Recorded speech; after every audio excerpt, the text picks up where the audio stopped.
guys, welcome back to Powerstroke, boys. Unfortunately, my transmission blew up in my truck. No, I'm just kidding. You got clickbait. But anyways, we have to go ahead and pull the converter out of this truck. It's a spec right converter, stock style, 15 to 1800 RPMs, built at triple disc, non-dampened. And unfortunately, it's too laggy for the air and fuel setup I have. I have an SXT 366 and an iRate T4 mount with a set of stock injectors currently, but eventually we will be upgrading those to like a 250-100 or a 250-80, probably something along those lines at least. But I need to go ahead and set this up now so the injectors match the converter. I've got less than 500 miles in the swap now. I've been daily driving it. 4 low works, 4 high works, reverse lights, all that stuff's hooked up now, and the converter has to come back out. So it's not that bad. So we're gonna go ahead, and I've got my transmission jack here from Harbor Freight. Can't talk good enough about that thing. Definitely worth the money. Just go ahead and get the big one. Buy once, cry once. And we're going to take this converter down to a place called Diesel Power Converters, or DPC. All right, got a clean bucket here. Just drained it out. Our input shaft, you guys can see none of the edges are eaten up or anything. Actually, guys, remember that tote was completely dry and clean. Went ahead and got that sitting in there. Definitely doesn't smell the best. Definitely a little burnt. So, but regardless, it should not look like that. And we just put this in July 15th. I even dated it here, July 15th, 2025. So it's currently September 23rd. So it's been in there a couple months now, less than 500 miles.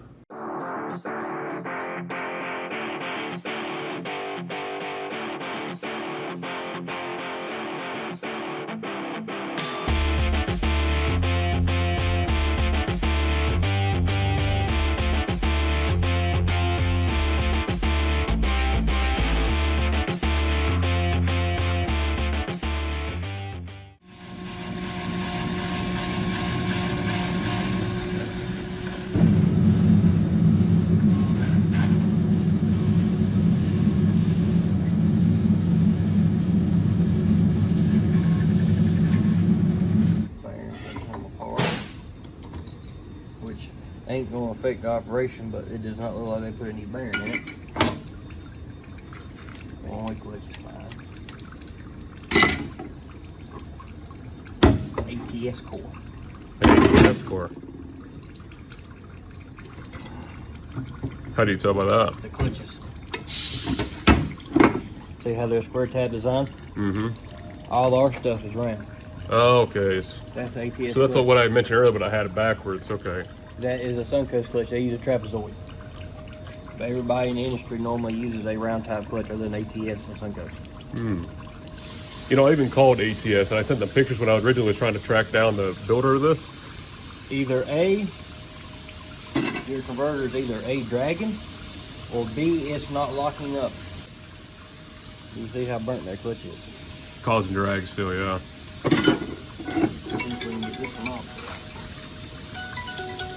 And I may not be able to fix this one because they use their own seals. I'll have to see if I have any, because this ain't technically a 13-inch converter. That ain't but a 12-inch clutch. I'm glad I was able to see you tear this thing apart. A lot of people don't get to see this and they think they're full of shit. Anyway. I appreciate you letting me record it and you explain. So you see it's done got so hot it's shrunk. And that would be the lag issue, probably from idle RPM to about 1,000. And like I said, it could be dragging the clutch in that area. Something is generating something to do with the clutch is slipping. I get this apart where you can tell more if it was slipped under power or if it was just dragging, creating to begin with. And it's been laggy ever since I put it in about 2 months ago. Like I said, I got about 500 miles. I don't drive the truck much. It's been always doing that dragginess from idle RPM to 1,000 RPM. As soon as it hits 1,100, that's when the truck would pick back up. That's why it was full. And so you right here, if you look at the clutch applies against this surface, there's no hot spots in it. So the clutch or the converter was dragging. I wanted to show you guys the 12-inch clutch disc on the top and the 13-inch clutch disc on the bottom. I was told this converter was a 13-inch, but obviously not. It's not for this application. I don't really like the square tab design. They're notorious for cracking. It don't have a flanged impeller hub. That's a notorious thing for Ford. Makes horsepower to crack the hub. Everything's been brazed up. I mean, I don't see anything wrong with the quality of the workmanship. There's just some things in it I don't like in the application it's going to be in. We just take it and put a step ring on the pump and convert it to the 13-inch clutch. So you saw the size. And that's a true 13-inch converter. I mean, even this in here looks much bigger.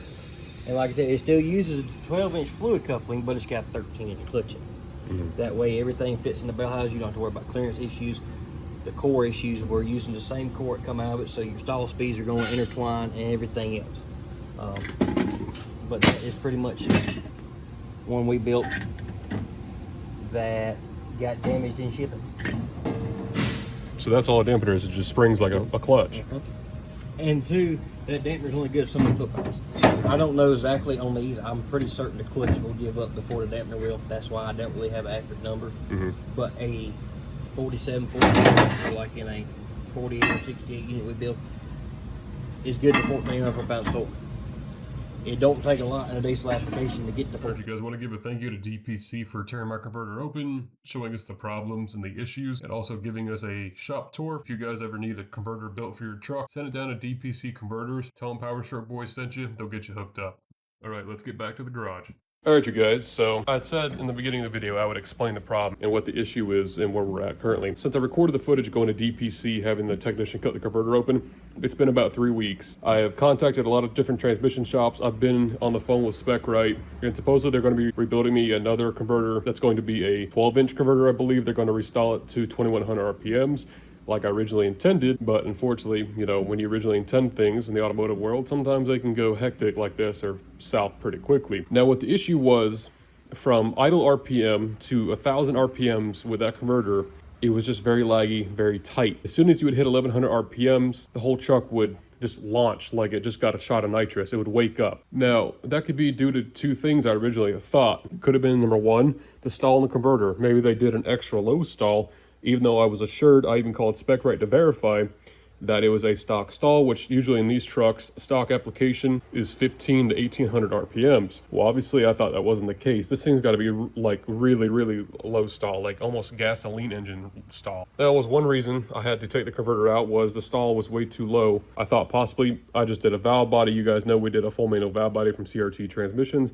Maybe the transmission needed some more research and development. Maybe it had a cross leak. Maybe one of the separator plate gaskets was causing a cross leak on that circuit to apply the converter and to disengage the converter, and that was another one of my thoughts. But so I got on the phone with John. We did some pressure testing. I'll throw a clip up now. Here, so that's park.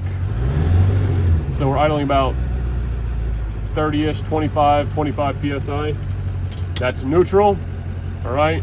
So we're basically 115-ish psi. That's first gear. Second gear is 120. Third gear, and then fourth gear. All right, here we go.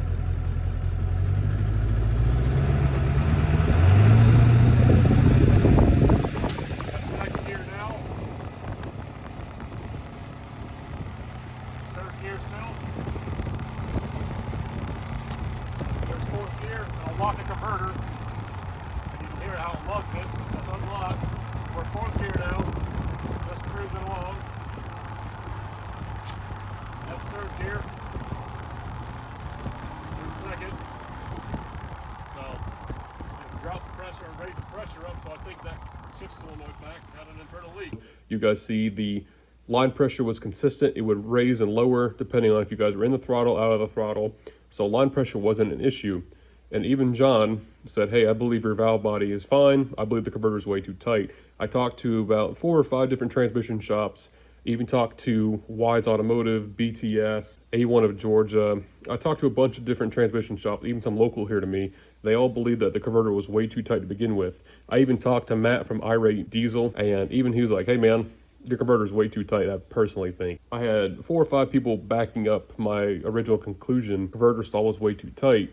So just to verify, to prove that point, I went to DPC. They're only a couple hours from me, and I had them cut the converter open. You guys saw the applied piston didn't have any heat marks whatsoever. So you are here. If you look at this clutch applies against this surface, there's no hot spots in it. So the clutch or the converter was dragging. Or the converter clutches were completely smoked. You guys saw that in the beginning of the video with the fluid, and it was just completely burnt, completely toasted. So I was out basically $200 in transmission fluid, number one. Number two, I was out a brand new converter that I just had rebuilt that didn't have but 500 miles on it at the time. So at that point at DPC, I was a little aggravated. So even the technician that cut it apart said, hey, you know, something's telling this converter to either apply, or this converter was set way too tight to begin with. And we even looked at, again, the ply piston. You guys can see there was no wear on the ply piston inside the converter. And the clutches were just completely toasted. Dark fluid that I drained out of this thing you guys saw just proved the point that the converter was the original issue. And come to find out, the front pump didn't have any issues. We built a custom vacuum tester to vacuum test these circuits inside the front pump, and these passed with flying colors. So I was like, what's the problem? You know, I still had this issue from idle RPM to 1,000 RPM. The truck would just be laggy, like you're taking off in high gear in a manual. You know, you have to rod the clutch, but as soon as you would get past that 1,100 RPM range in my truck, the truck would light up, like I said, like you give it a shot of nitrous.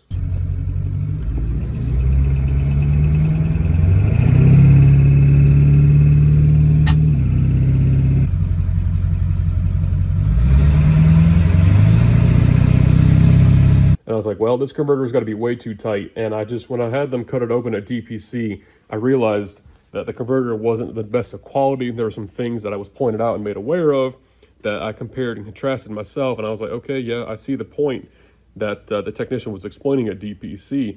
And I would agree, you know, here. So we're just going to go with a different brand converter. I believe at this point in time is how I feel. Today is actually Monday, October 6th.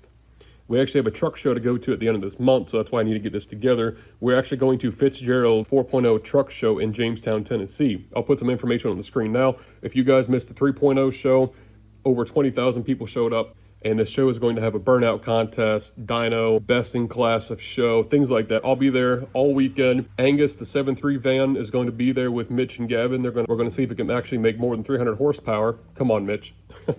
That's currently where I'm at. It's not a very exciting video, but I just needed to come on here and talk to you guys. And so you guys can see we have a new filter. I have some extra parts from my part stash just in case that front pump didn't pass testing. I need to get this thing back together because we might or might not enter the burnout competition at Fitzgerald show. You guys are going to have to follow me on Instagram, subscribe to the channel. DPC actually has my old converter now. They're actually wrapping it up. It should be done today or tomorrow. We'll have that one, then we'll have the other converter from Spec Right. So going to decide what to do, or if I'm just going to run the one that I have back here. I also have a brand new jug of fluid. It's been a lot of money to spend, unfortunately, due to somebody else's craftsmanship and workmanship, but I can't control that. You know, some things do happen in life and you just have to take it with a grain of salt. It was a bad converter, and that converter does have a brand name on it, so you guys can tell yourself what you want. But anyways, guys, I'm going to wrap this video up here. Hopefully this makes sense. If you guys want to talk more, if you guys have any questions or comments, drop them down in the comment section below. Thank you for watching. Remember, leave a like, comment, subscribe, click the notification bell. We'll see you guys in the next video.